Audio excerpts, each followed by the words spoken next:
Yes. Righto.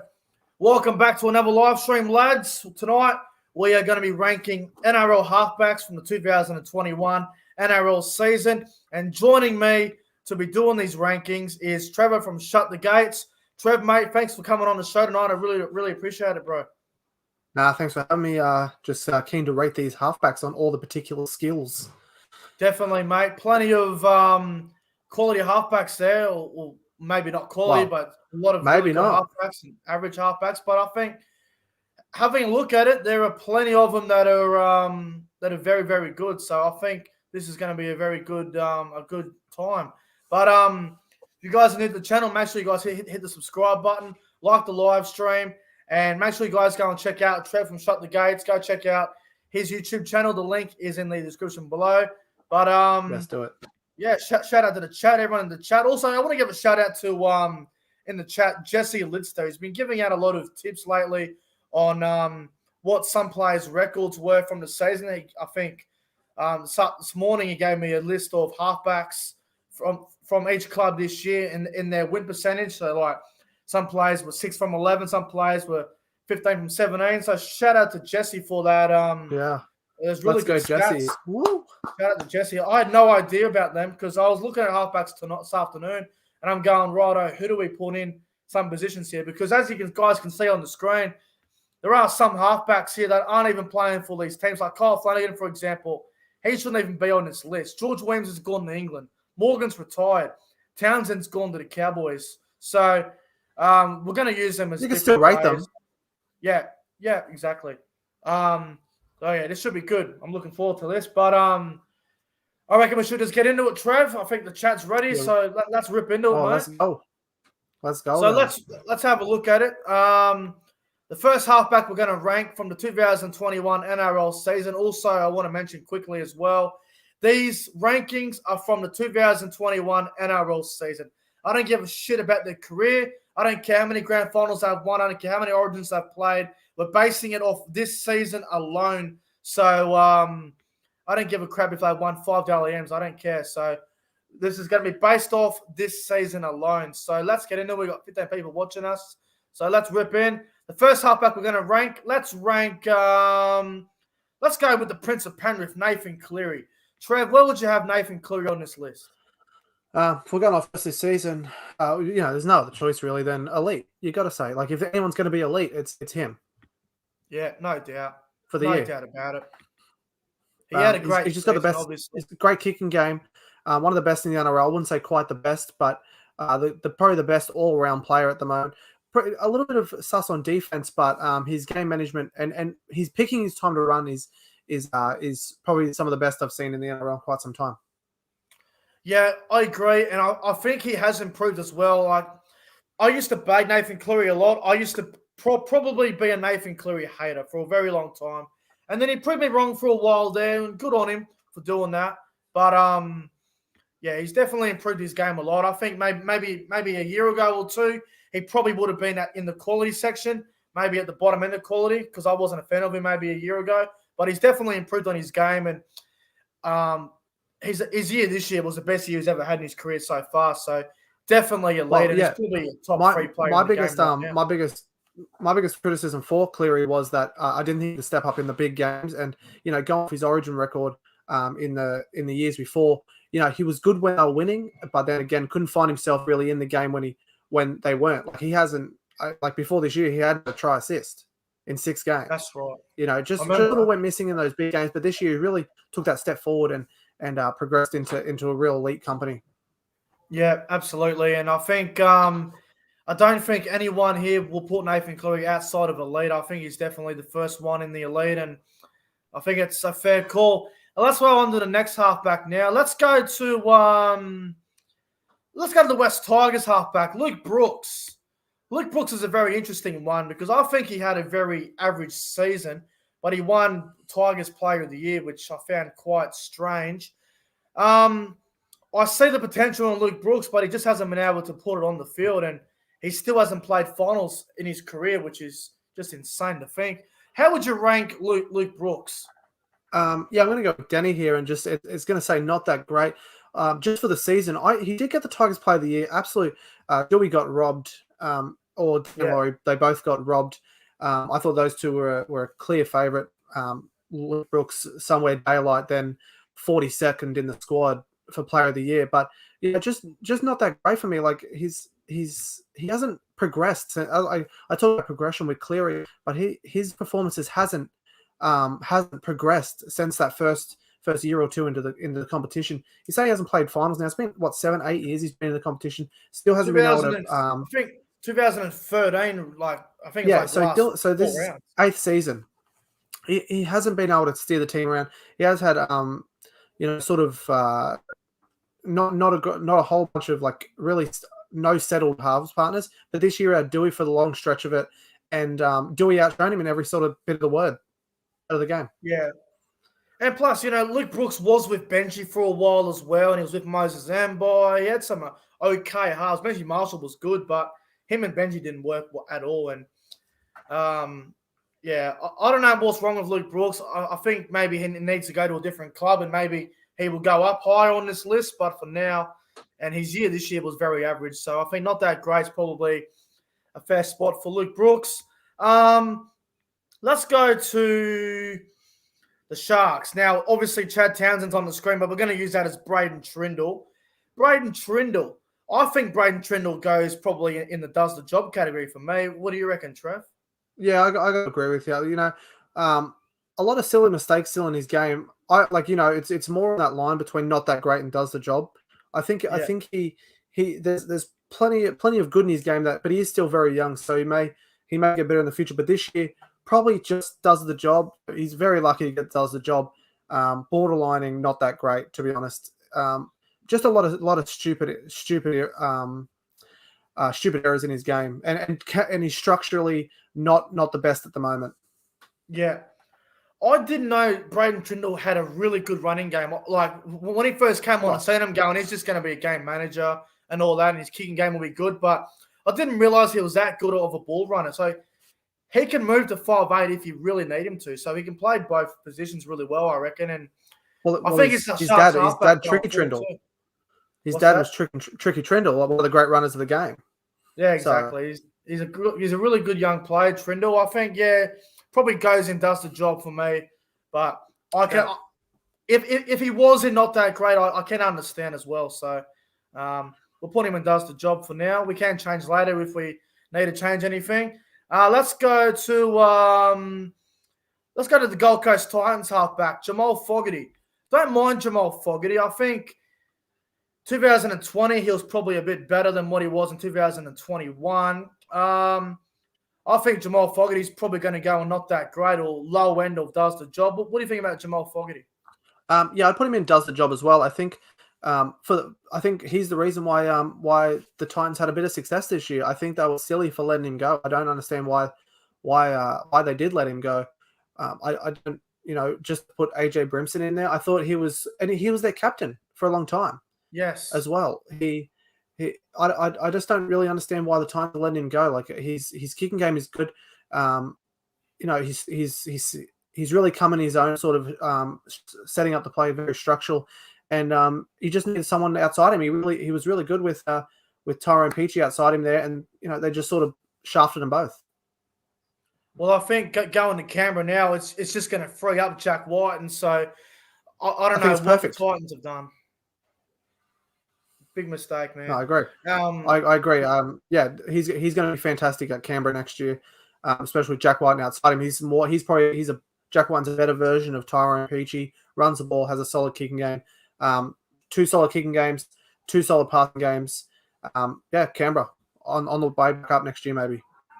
They've made a huge mistake in letting go Jamal Fogarty, I think. And look, the Titans are going with Brimson and Sexton. I mean, good luck with that one, Gold Coast. But yeah, I thought he had a solid season. I wouldn't say he had a unbelievable season, but I think it was solid. Probably didn't you put him in the not that great category? What's that? What wasn't he meant to be in the not that great category for you? I'd probably have him. He's probably at the bottom end of does the job for me. I reckon we'll swap. Him and Trindle can probably swap for me. It doesn't matter. Solid. Yeah, it doesn't really matter. Yeah. He's solid, but I think 2020, I think he was better last year than what he was this year for me. But All right. I think I thought he was better this year. You reckon it's better this year? Yeah. I think he just added what he was last year onto this year, and a bit more game time, and he'll be better at the Raiders following year. He's definitely going to improve at Canberra as well because he's going to be playing with better players as well. So we'll see how he goes there. But I think for now he goes in the does the job category. He's solid. Don't get me wrong. Let's move on to the Newcastle Knights halfback, Mitchell Pearce. Now, Mitchell Pearce has gotten older, as we know. He's had a few more injuries. Pearce is hard to rank. I find it really hard where to put Mitchell Pearce. I think he might go top end of does the job or bottom end of quality. I think he had a decent year. If he wasn't there, if he was out for 6 weeks, Newcastle would struggle. So I don't know. I reckon Pearce goes maybe the bottom end of quality. What do you think about Mitchell Pearce? I think it's quality for sure. I think he didn't have most of the spine for most of the year. He didn't have. He's always missing someone out of the spine. But when all that spine's there, he's the linchpin to that team, and he should have been captain. Quality for sure. Mitchell Pearce just knows how to get a team around. We always joke about, he can't. He's shit, but no, he's really good. Great kicking game. Great one of the best passes in the competition, and structurally just if it was everything was just set around structurally elite, but no, just quality for me. Yeah, I think with Mitchell Pearce as well, like you said, they had a different fullback and forward every week with injuries. A lot of people don't really talk about Mitchell Pearce anymore because everyone's talking about Cleary and Jerome Hughes and Reynolds and all these sort of players. I think Mitchell Pearce probably goes a little bit underrated nowadays compared to maybe 5 years ago when he was probably the best halfback in the game with Thurston and Cronk and all these sort of players. So I think he's pretty underrated now, and he's very important for Newcastle. If he was out for 6 weeks for Newcastle, I wonder how many games they would win. They would really struggle. Well, he wasn't he? He was out for a while with Newcastle, and they lost. They did. They did struggle a little bit. So, yeah, I'm with you, man. I think he's quality. I think he's a really solid, really quality player, and he's still got it. Everyone talks about his age.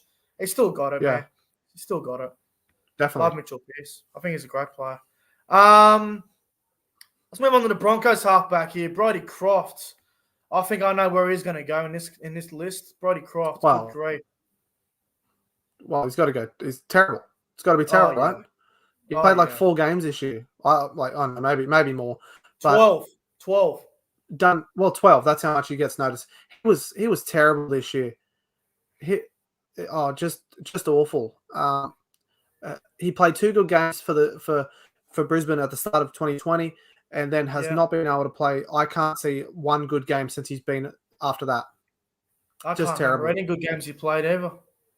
I can't remember. Well, he did play. He was all right for Melbourne with those players around him, but he would have been in does the job category. But now just absolutely awful. I wish there was a worse than terrible. He's fallen off a cliff, hasn't he, Brody Croft? He went up to Brisbane and he went, fuck Melbourne, fuck Bellamy. I'm going to go play for Brisbane and I'm going to lead this team around. And he had no idea what he was doing. And I can understand it because he had a different forward every week, and they changed their halves all the time this year, Brisbane. I can understand it'd be frustrating, but in the same sense, you've got to try and build some combination with someone that you're with, and it just didn't work. He was the one sticking point there for a while in Brisbane when all the 5'8s were getting changed around. He was even going to 5'8 at some point in the season, and he just couldn't produce. And so Brisbane originally bought him because they needed a structural halfback. And then to save their asses after he wasn't doing anything structurally for Brisbane, they go, oh no, it's because he's a 5'8 and he's a running 5'8.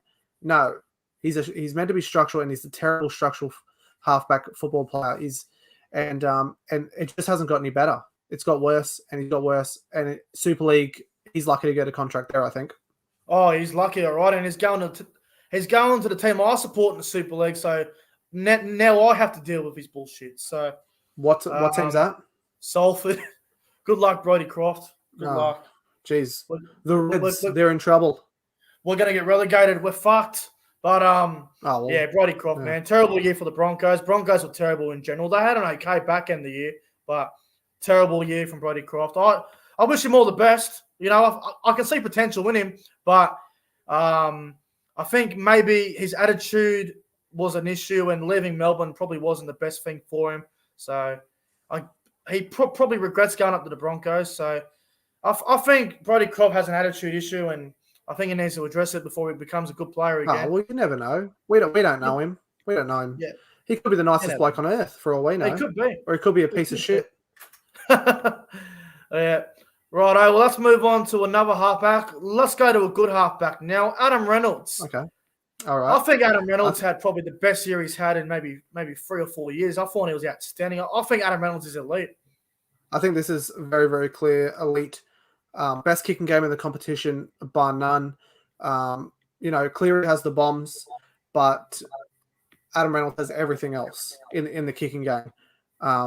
It's structurally the best, probably the second best halfback in the competition behind Cleary at the moment. But his stuff is just unreal. Like the Rabbitohs, they don't know what they're missing. It's one of the worst. This would be one of the worst mistakes in South Sydney's 112-year reign. I think absolutely ridiculous decision, and to let someone like him go is a mistake. Broncos, they got rid of the terrible. They've gone with the elite, and they could be good next year. The Broncos have hit the jackpot. The Rabbitohs have lost a lot of money. Now, I don't want to give away any early predictions for next year, but the Rabbitohs have gone from a top 4, top 2 team to a team that's going to be probably between 5 and 8. So, I don't understand why they just didn't sign him for 2 more years. Their premiership window would have still been open if they had kept Reynolds. So, totally agreed. I think it stays open for at least 2 more years. Yeah, at least 2 more years it stays open. They should have threw the checkbook at Reynolds, but they're like, oh no, we want to keep money. He's getting paid less. He's getting paid less at the Broncos than he would have got paid at South Sydney. Yeah, he wanted $750. It was ridiculous. Yeah, Rabbitohs management have gone absolutely berserk. I think Reynolds is going to be.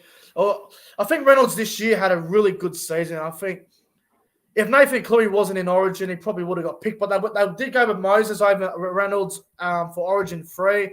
Looking back on it, you probably would have chose the South Hulls over who was it, Whiten and Moses. Looking back on it, you probably would have went with that. But Reynolds, man, great season. Definitely elite. I still disagree. I still probably would have went Moses and Whiten. You got to give him a break. That Adam Reynolds has had his shot. Maybe it was a dead rubber game. You got to give someone next year.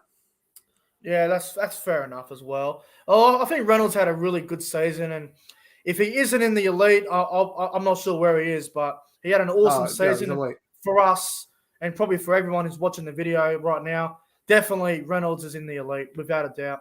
Yeah. Let's go to the Roosters Rookie of the Year, Sam Walker. I think Sam Walker had a good year, but at the back end of the year, he was dropped on the bench, which was a bit strange. Sam Walker's a really interesting one here in his first full season, or his first year actually overall. Where would you have Sam Walker? Well, he's a real split here between does the job and not that great for me. I think he started the year on fire, but then flat, absolutely flat. They found him out immediately. They did.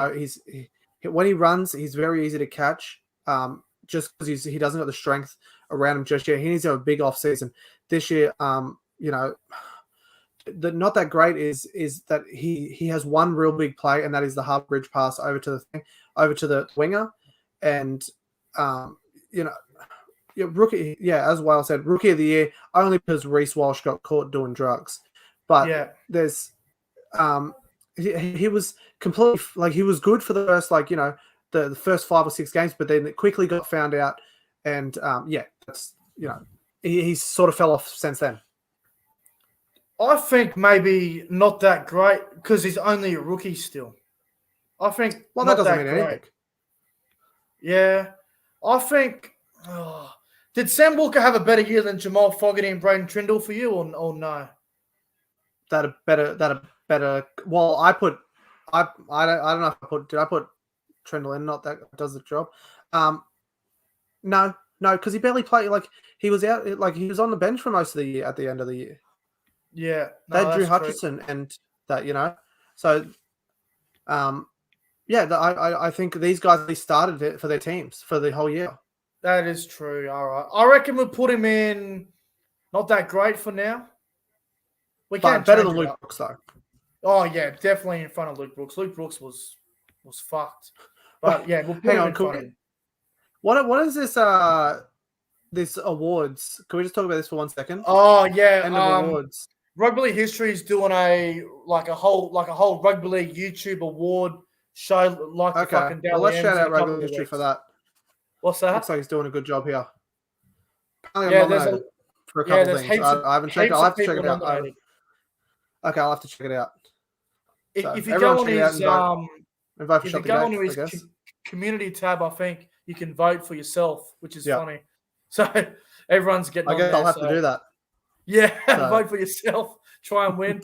Probably on -4% for Shut the Gates. But anyway, I don't know about that. Surely give me a chance. all right. Oh, what's next? Who we got next? Let's go to the Dragons. Ben Hunt. I think Ben Hunt had a really fucking good year before he got injured. I was really happy with Ben Hunt this year. I want to put him in quality. I also want to put him at quality. His best year at the Dragons and possibly his best year of his career.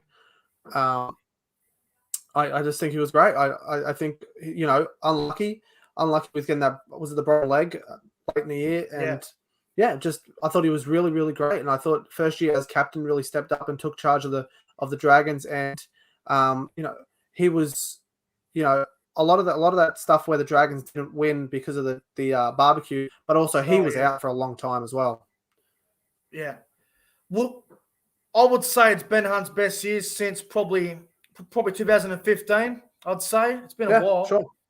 Would you have him in front of Mitchell Pearce? Yes, I would.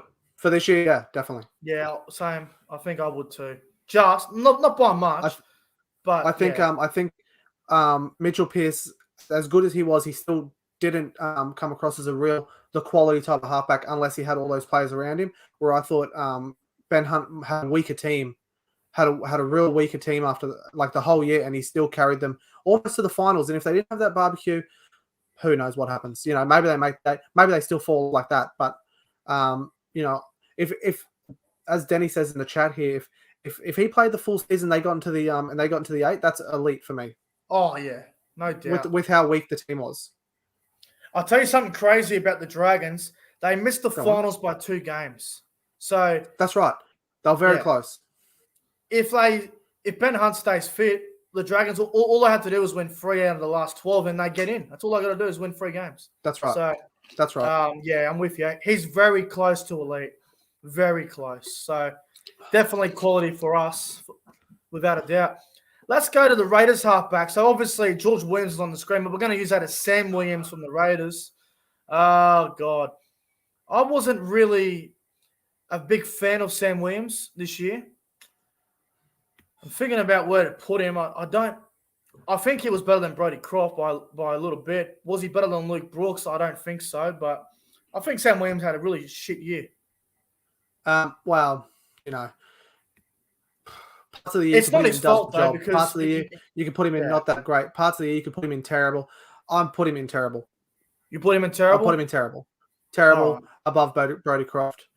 I think he's a second streak player for a reason.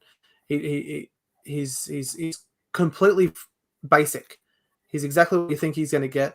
His kicking game will kick to the corners, but just not good enough. The fullback will know he's going to be there. The best defenses will know exactly what he's going to do. He just gets the job done, but not in the way that you need at an NRL player. I was just going to say as well, rugby league history always calls Michael Oldfield the ultimate reserve grade player. Well, I think Sam Williams is the ultimate reserve grade halfback. He is not NRL standard. He can play the odd game there if there's injuries, but he is an NRL standard for mine, Sam Williams. Maybe. Well, put Will Smith as a New South Wales interchange player then. Bloody Will Smith. All right. Let's go to terrible. Not that great, or who's that? Sam Williams. Yeah. I reckon we'll go with your one. We'll put him in terrible. Put him in there. I just before we go to the next one, mate, I noticed all 5 categories have 2 players each in it. Oh shit! Didn't even fucking realize. Not that. on purpose either. No, it's not on purpose. This is pretty much. No. We're just picking whatever comes up, really. Let's go to the Warriors halfback now. Now, it is Nick Raymer, but we're going to use that as Chanel Harris-Tavita. Chanel. I'm a big fan of Chanel, but I think he had a very disappointing season. I wouldn't say he had a shit season, but I think Chanel Harris-Tavita is probably going to go in the not that great category. Again, I completely agree. I think that great. I think his defense is his best part of his game, which is not what you want to hear for a halfback. Yeah, exactly. His kicking game is second rate. He's more of a 5'8" for me actually, but he needs to put on some more muscle. To be honest, he's sort of in that Sam Walker sort of weight range. Yes. And for how much he wants to run, he doesn't have the strength to bust through the line like Cam Munster or someone like that. And his kicking game, I would say, is more luck based than it is actually where he feels like putting it. He's very inconsistent as well. I mean, I do remember that big shot he did on Brendan Smith, but if a halfback's highlight reel was a big shot on another player, then that's not really good. So, no, I completely agree. His strategy is more of a run first, like especially last play, run first then kick, where that's how he gets a lot of the kick. That's how he gets a lot of kicks in sort of random areas because he's not trying to kick it anywhere in particular. He's just trying to get it away most of the time. I like him. I'm a really big fan of Chanel Harris-Tavita. I really like him. But I think maybe go to a different club and just get some better coaching. Go somewhere else. Maybe the brand new Dolphins team could use him. Who knows? But I wouldn't be getting him. Yeah, I knew you. Yeah, fair enough. But I think he needs to leave New Zealand and go elsewhere. But I think he's okay. But at the moment, not good that utility great. at the moment. Nothing more. Yeah, for me. I think so. Let's move on to your boys, the Eels. Mitchell Moses. Yep. I think he had a very good season. Where would you have Mitchell Moses? I'd have the top of the quality range. Yep. I think his kicking game has really come along. He's really in terms of where the Eels placed and where everything happened, it sort of looks the same, but structurally, kicking game wise, the way he sets up and he's running, he's mixing it all into one at the moment, and this is easily his best year in the NRL. Hopefully, after putting them all together this year, the kicking game structure, the running, hopefully next season he's able to progress that forward. But a really good year for Mitch Moses, and I'm putting him as quality. I like Mitchell Moses. I mean, some people think he's overrated. Some people think he's just a solid player. I used to think he was an overrated player. I think he's gotten better and he's definitely improved. His defense has gotten a lot better as well, which I think is a very important part of his game that he had to work on, and he's done that. So, I reckon Moses would have probably been in the elite category if Parramatta were able to play at Bank West. Playing at different venues in Queensland every week would have been very hard for some of these halfbacks because they're not used to that surface. But well, to be fair, if you're elite, you'll be able to play wherever. That is true. I think these Moses two had of a the very top have good year. been able to. A fantastic year, deserved his Origin call up, and like rugby league history said, he's made it to the finals. The teams he has had really haven't been good enough. Like he was at the West Tigers. The issue, I still think the coaching is stunting Moses' growth just a touch, but to have Andrew Johns there helping him out for the full year or half the year this year, if they can have a full year with Andrew Johns, I think that'll propel him up to elite level. There's no one better to learn off either than Andrew Johns, one of the greatest player players of all time. to play the game. One of the GOATs.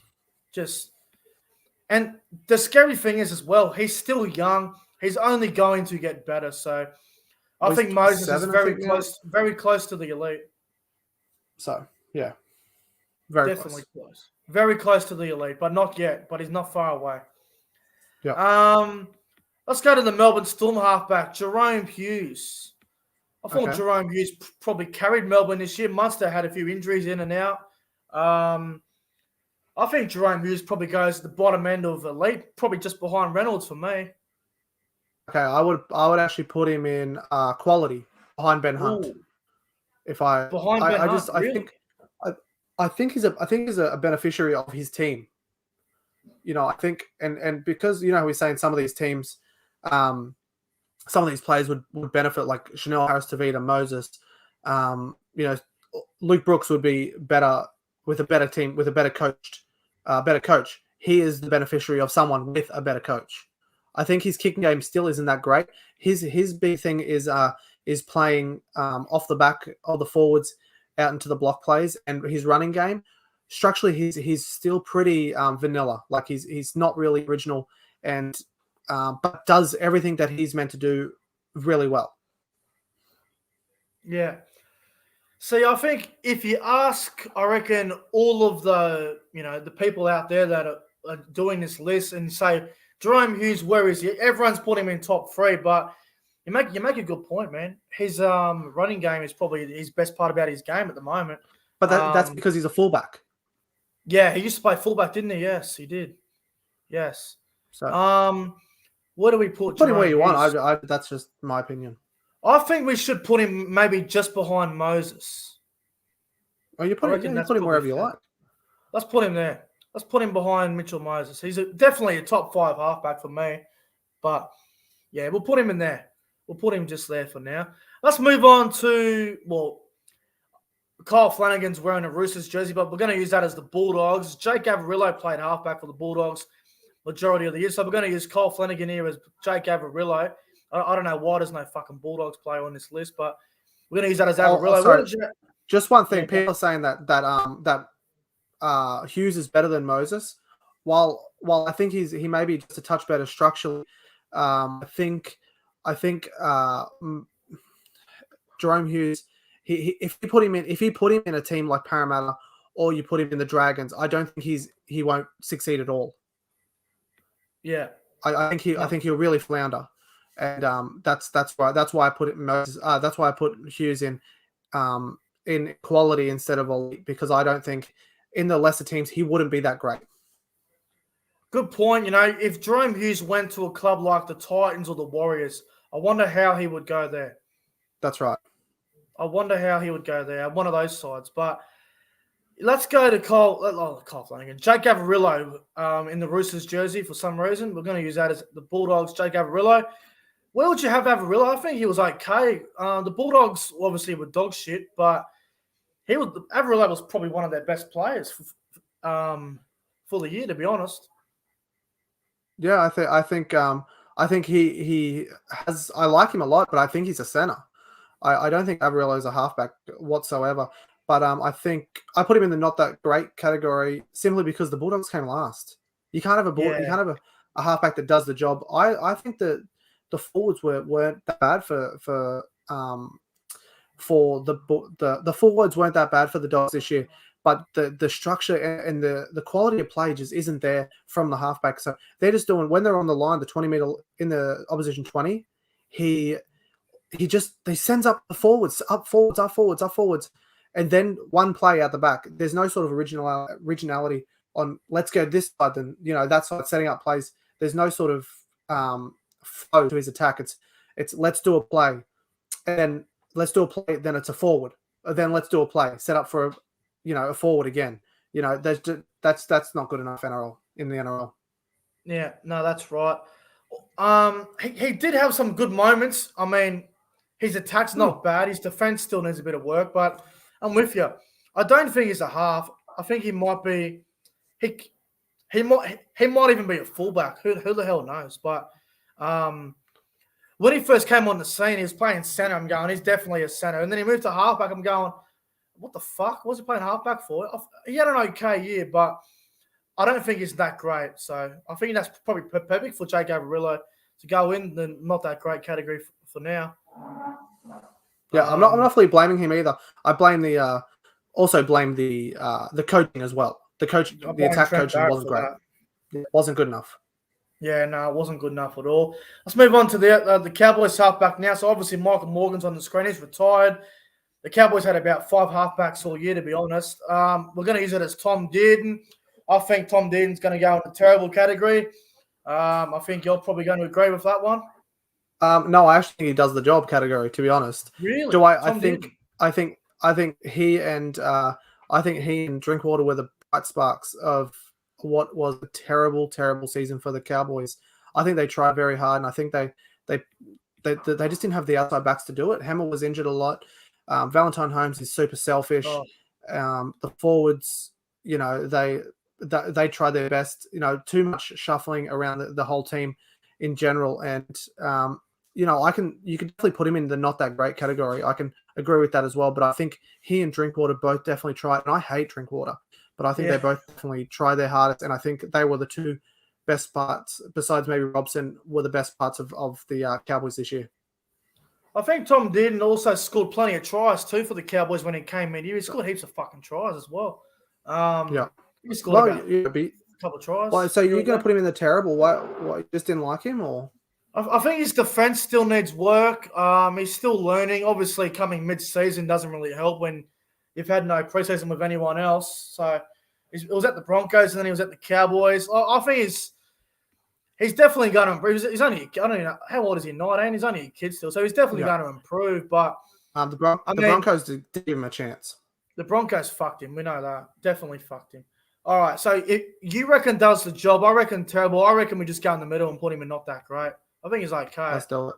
Let's just put him in the middle there. It'd be interesting to see what happens next year with him as well. Like, is he going to play 5'8" with Townsend? Is he going to play on the bench? Well, I don't know what's going to happen there next year, but I'm interested to see what the Cowboys do because I think the purchasing was terrible. I don't know why they bought two halfbacks. The only way it works is if Drinkwater goes to fullback and they move Hammer and Val out wide and go with that. But I don't know. I think the Hammer has to be fullback next year. Yeah, I think so as well. He's a fucking gun. The Hammer. Everyone loves the Hammer. Yeah. No, you're right. Yeah, let's move on to the last play now, and it's the Manly Seagulls halfback, Daly Cherry Evans. Now, I find DCE hard to rank because Turbo was pretty much their best player. DCE had some good games and bad games. He had a very inconsistent season. I think DCE probably goes in quality, probably for mine, either behind Ben Hunt or in front of Ben Hunt for me. Probably just there somewhere. Okay, yeah. Where would you have DCE? Again, you said this is a tough one to rank. It's a toss-up between elite and quality for me because I think that he was when he was on, he was excellent. Yeah. And just having Turbo there again, it's when he hasn't had a hooker. There's no hooker for him. They've got to try and buy someone. So you need to have that service at a dummy half. I think having Cameron Foran this year really helped him. And definitely. And we say Turbo making a lot of line breaks, but he actually backed up and scored a lot of those tries. I'm going to put him in quality, top end of quality, better than top Moses. End? All right. Yeah. Yeah, I think that's fair. Yeah, I'm going to go with Levi. That's what I think. What do you think? Yeah, I think he's pretty. Yeah, he's up there. I think I think he's probably. It's hard because, like you said, he has his good games and bad games, and he does some good stuff here and there. And Turbo does overshadow him a little bit because of what he did this year. For me, he's probably behind Jerome Hughes, but I'm happy to put him in front of Moses because I think he's a Queensland halfback. He struggled in Origin, but they all did for Queensland this year. I think he's in the top 5 halfbacks. So I'm happy for him to be just then behind. Yep. No, fair enough. All right, now let's go over this list. Do we need to make any changes to the list? I am looking at it. I can't see much that needs changing. No. Well, I just put him there 20 minutes ago. I'm not going to change my mind in that time. Yeah.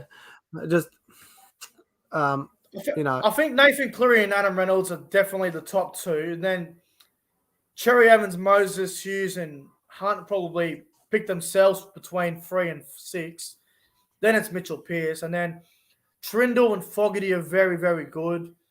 After that, I think it's pretty fair from there. Someone said Jerome Hughes should be in the elite. I don't know. Well, I completely disagree with that. But everyone has their opinion. I might say Mitch Moses is one of the best, but then people might say he's not that great. I don't know. It just all depends what people think. This is just their opinions. Yeah, this isn't the official list. It's based off this year as well, so we're just going. This isn't rugby league. So yeah, I'm happy with the list, man. I can't really think of any changes. I'm happy with Ben Hunt is. I think he had a great year. If you look at it, the top two halfbacks made the grand final. The top four made a prelim. Mitch Moses, he made it the second week. I don't really know where you can really say, but yeah. I think it's a very good list. Does the job is actually not bad as well. I think Fogarty and Trindle are probably in the right category as well. I think that's a fair call. It's terrible. I mean, there's no doubt about it. Sam Williams and Brody Croft, they were terrible. I think Brody Croft was the worst halfback this year, and I think we've got him as the worst halfback, so that makes sense. Yep. He had a really bad year. Yeah, Sam Williams at least tried. I kind of felt sorry for Sam Williams because he came in, mid-year, and George Williams left, and then they had Matt Frawley there, and Sam Williams, there was nothing he could do. He just he got. I don't feel sorry for him. He got a trip up to Brisbane, got to play some footy for a few months. That's a great holiday for him. He would have been home on the tools otherwise. Good on him. I think if Sam Williams had a preseason with him and him and Whiten played all preseason, then maybe they could have been better. But we'll never know because Fogarty's going to come in next year and take that. Fogarty's going to take over. Fogarty will take over next year. But overall, man, I'm pretty happy with this list. I think we've done. Yeah, I like it as well. I think we've done very well. But I reckon that might wrap up the live stream. Trev, mate, thank you so much for coming on tonight. I really appreciate it. No problem. Thank you. Thanks for having me once again. Make sure you guys go and check out Trev's YouTube channel. There's a link in the description below. Go and subscribe to the channel if you haven't already. Make sure you guys go and like the stream as well. We're getting out of here, guys. Have a fantastic, Tuesday night. And I'll see you guys tomorrow night for the rankings of the NRL hookers. Until then, all you guys stay safe, and we will see you guys in the next one. Have a good night, lads. Thanks, guys. Yeah.